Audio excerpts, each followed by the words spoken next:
What's up, everybody? Charlie Marlow here. Let's talk college football playoff semifinals. We'll start about last night. What an incredible football game. That was really, really fun to watch. Miami, the U, they get the win over Ole Miss in just a fantastic football game. And early on, Miami is dominating the stat sheet, but not necessarily the scoreboard. Ole Miss able to keep it close in the first half. In the first half, Miami was killing them in terms of yardage. They were killing them in terms of time of possession. I remember at one point, it was like 26 minutes to 8 in terms of time of possession. I know at the end, the yardage got pretty close there, but you had Ole Miss with a kind of bend but not break defense until that last touchdown. And Ole Miss, their kicker was just hitting everything. I know he clanked the one, and he clanked the other one in. But what a weapon there! So he was helping keep it close.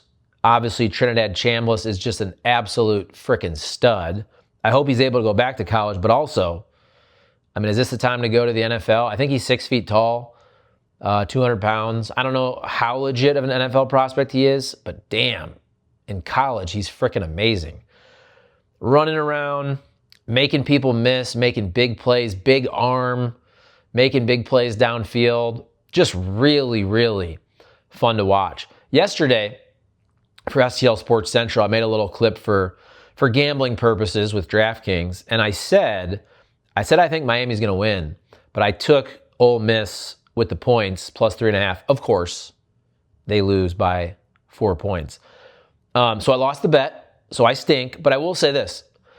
I do think, first of all, in picking Miami, but also in terms of my reasoning, also as an Ohio State fan, I just watched that game going, how the hell are we not in this football game? I'd forgotten about it, but it pissed me off when I watched the game, thinking that Ohio State should be in that game. Also, I'm off on a tangent here, but a couple weeks ago, I told my daughter's birthday is January 19th on a Monday. She turns 8.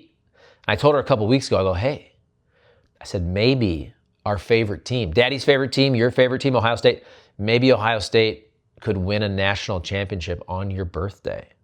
And then they don't even frickin' win the quarterfinal game.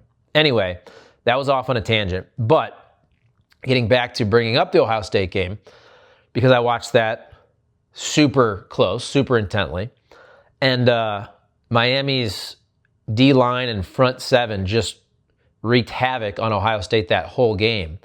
Tons of sacks, whatever it was, I can't remember, but like 5 sacks, 8 tackles for loss, something like that. Don't quote me, but something like that. Julian Saint's a really good quarterback for the Buckeyes, but he's just like your prototypical drop-back passer. He just can't make anybody miss with his legs. Not even one dude. And so that's where I thought it would be different. And I remember for a while they're watching on TV that like Miami wasn't getting the same type of pressure they got versus Ohio State. So give the O-line credit for Ole Miss, but also Trinidad Chambliss is a different animal. I mean, that dude can run. He can move. He can extend the pocket. He can move the pocket. He can move around. So that's why I thought Miami's defense would not be as impactful as they were against Ohio State. And so I think it's fair to say I was correct on that. I'm not just trying to pat myself on the back, because again, I actually lost the frickin' bet. I frickin' lost the bet. And I think Miami was the right side the whole way because they were the better team. They were the better team even when Ole Miss was pulling ahead. You just kind of said, they're better. They're just better. You had some penalties at the end, but I think all the penalties were actually called properly. I know at the end on the last play, which was kind of a Hail Mary, but kind of not. Folks are saying you should have called pass interference. I get that, but it's like that's never called on that. Now it wasn't even a true Hail Mary though. Where were they? Were they like the 35-yard line? So it was more of a pass. But anyway, now we can get into the narratives of the SEC doesn't get to the championship game now for the 3rd straight year. I do think it's fair to say, and you guys know I'm an Ohio State fan, I like to poke the bear with the SEC. I do respect the SEC. They ran things for like 15, 17 years, whatever it is, but it's not the same. NIL transfer portal, it's just not the same. SEC is not nearly as dominant. If you look at the college football playoff, they really only beat themselves and what? Tulane, is that right? Ole Miss, though, give Ole Miss credit because they almost beat Miami, and Ole Miss played in two of the best games. Ole Miss Georgia and Ole Miss Miami are the two best games, right? I'm trying to think if any other ones were even good. Ohio State was a pretty good game. Indiana was not a good game. Oregon was not a good game. I mentioned them all there, right? I'm not even talking about all the first round games. The first round games, obviously, you had Texas A&M. That was a super close game versus Miami. Low scoring, windy, and all that. You had Alabama, Oklahoma was pretty interesting for a while. Anyway, I'm going off on more tangents. Okay. But anyway, SEC, they're just not what they used to be. And you have a chance for the Big Ten to win now their third straight national championship. Big Ten is obviously guaranteed at least one spot to play Miami. It'll be either Oregon or Indiana. What a nice segue into talking about tonight's game.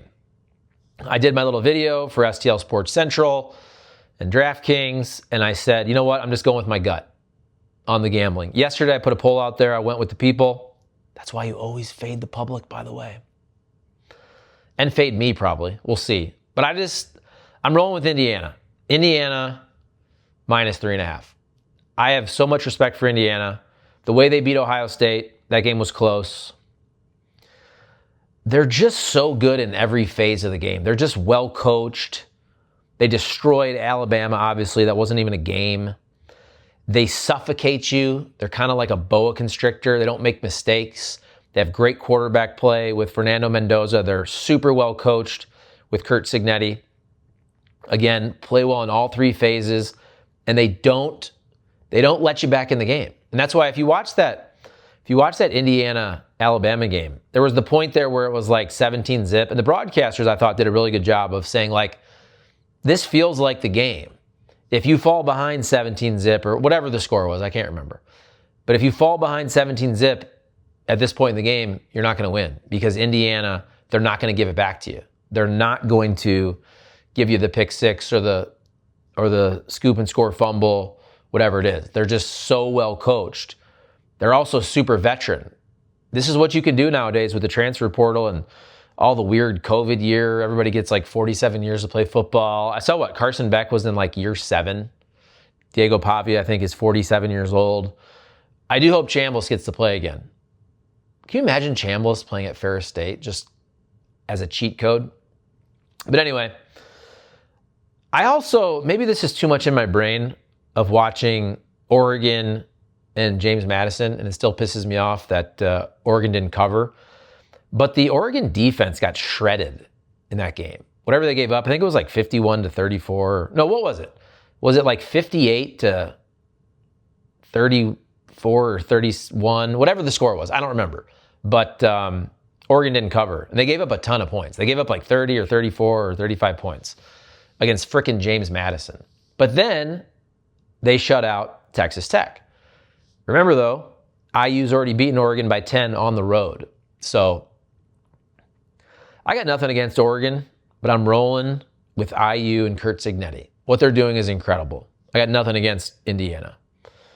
Nothing against Oregon, but I'm going with the Hoosiers. So there you go. My St. Louis people. My sponsors are fantastic. St. Louis Lawn Care. I'm looking at my beautiful lawn right there, even though it's early January and it's cold. You got also St. Louis Equipment. So STLmowerrepair.com for St. Louis Equipment, STLLawnCare.com for St. Louis Lawn Care. Small engine stuff. You can buy a mower, get your mower replaced at St. Louis Equipment. 4 locations. They got the new location in Jefferson County in DeSoto. I've gotten a blower there. I've gotten a trimmer there. I got a fuel mix, oil gas mix blower. That was Husqvarna. I got a Crest battery-operated trimmer. They don't have Crest brands anymore, but they have all the big brands like Wright. They have Husqvarna and all that. Great place to go. STL Lawn Care. Been getting my grass cut by them for 5-6 years. They do mulch. They do landscaping. I got some arborvitae, juniper put in, a bunch of boxwoods. And then, of course, Triad Bank. Triad Bank, best thing I ever did for my rental property business, taking all my commercial loans from a big national bank that didn't care about me to a local bank with the great relationship-based banking and customer service, my guy Matthew Tobin at Triad Bank. I think I have, 2 loans with him now, but we just paid one off. We just got a new rental property through Triad Bank this past summer. Called Matthew Tobin up on a frickin' holiday weekend, Memorial Day weekend. I hated to do it, but he answered and he hooked me up. I think we've had 5 or 6 loans in the past. Line of credit, bunch of rental properties that we've bought and sold, but at the moment we still have the line of credit and we have the new rental property loan with Triad Bank. We go to the Frontenac location, triadbanking.com once again. And I'm not just saying this. Best thing I ever did for our rental property business was switching from a big national bank that you've heard of, I'm not going to mention them, to a local relationship-based bank in Triad Bank. And they do everything, though. They do retail banking as well. You can open up your personal checking accounts and all that. So there you go. All right, Triad Bank. Oh, Corner Butcher and Corner Butcher West and Chop House also for your grilling needs and all that. Or you go to a restaurant, go and get a nice lunch, nice dinner at Chop House over there in the Fenton Valley Park area. And Corner Butcher West in Ellisville. I was out there about a month ago. So there you go. All right, great game. Ole Miss couldn't get it done. The U is back. And then tonight, all Big Ten, Indiana, Oregon. I'm rolling with Curt Cignetti. He's a psychopath, dude. Curt Cignetti is a psychopath in a good way. You see him on the sidelines. You see him on the sidelines there just looking like an assassin. Remember when he was looking at the spot? And there's all the memes there about him that are great. He's just a stone cold killer. In terms of being a coach, all right, it's an analogy. All right, love you all. Have a great weekend, everybody. Let's roll with the Hoosiers tonight versus Oregon. Peace out.